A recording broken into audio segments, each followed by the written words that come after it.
आणि एक महत्त्वाची आंतरराष्ट्रीय घडामोड हाती येते। ब्रेकिंग न्यूज आता क्षणाची। जपानच्या माजी पंतप्रधानांवर गोळीबार करण्यात आला। शिंजो आबे यांच्यावरती गोळीबार झाल्याचं कळतंय। सभेदरम्यान आबे यांच्यावर गोळीबार झाला। शिंजो आबे यांची प्रकृती चिंताजनक आहे। हल्लेखोराला आता ताब्यात घेण्यात आलेलं आहे। पण जपानच्या नारा शहरात ही घटना घडल्यामुळे सगळीकडे तणावाचं वातावरण आहे।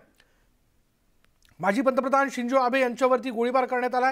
एका सभेदरम्यान हा त्यांच्यावर गोळीबार झाल्याचं कळतंय आणि ज्यांनी गोळीबार केला त्या व्यक्तीला पोलिसांनी ताब्यात घेतलेलं आहे। पण ही घटना घडल्यानंतर संबंध शहरामध्ये आता तणावाचं वातावरण आहे। जपानच्या नारा शहरामध्ये हा सगळा प्रकार घडलेला आहे। दोन दृश्य आपण बघतोय। एक जे पहिल्या दृश्यात आपण बघतोय ते माजी पंतप्रधान जपानचे माजी पंतप्रधान शिंजो आबे आणि दुसरं दृश्य ज्या ठिकाणी हा सगळा प्रकार घडलेला आहे ते दृश्य जपानच्या नारा शहरामध्ये हा सगळा प्रकार घडला। नेमकं या पाठीमागे कारण काय हे तर काय कळू शकलेलं नाहीये। पण आता तपासांती याबद्दलचे सगळे महत्त्वाचे मुद्दे जे ते पुढे येणार आहेत। बोलूयात आमचे प्रतिनिधी प्रशांत लीला रामदास आपल्या बरोबर आहेत। प्रशांत, जपानचे माजी पंतप्रधान शिंजो आबेंवरती गोळीबार झालाय, याबद्दल काय माहिती?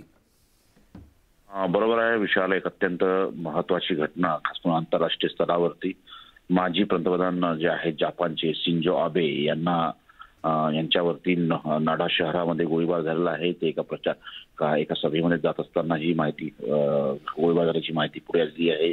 अतिशय महत्त्वाचं म्हणजे त्यांना तात्काळ स्थानिक रुग्णालयात दाखल करण्यात आलेलं आहे। पण तिथे देखील त्यांना हृदयविकाराचा धक्का बसल्याची माहिती पुढे आलेली आहे। तिथे त्यांना धक्का झालेला आहे आणि त्यानंतर आता ज्या पद्धतीने माहिती पुढे आली की एकतर नारा शहरामध्ये शिंजो आबेवर गोळीबार केल्यानंतर आता तिथे मोठी सुरक्षा व्यवस्थेवर देखील प्रश्नचिन्ह उपस्थित झालेले आहे की माजी पंतप्रधानांच्या सुरक्षा व्यवस्थेत कुठे चूक झाली यावर देखील प्रश्न उपस्थित केले जात आहेत। लवकरच या संदर्भात आता जपानच्या वतीने एक निवेदन देखील जपान सरकारच्या वतीने एक निवेदन देण्यात येईल अशी माहिती पुढे आलेली आहे विशाल।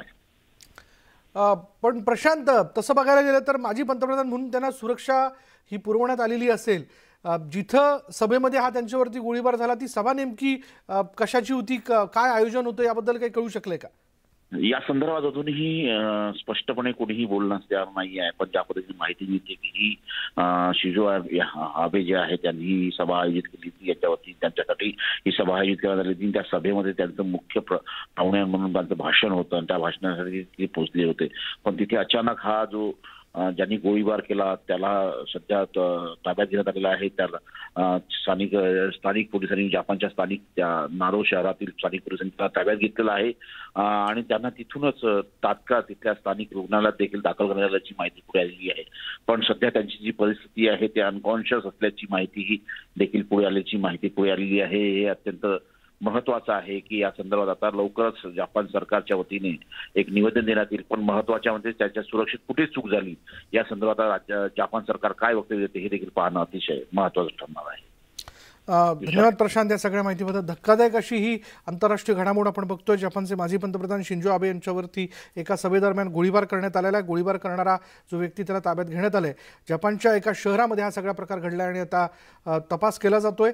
शिंजो आबे यांची प्रकृती चिंताजनक असल्याचं कळतंय।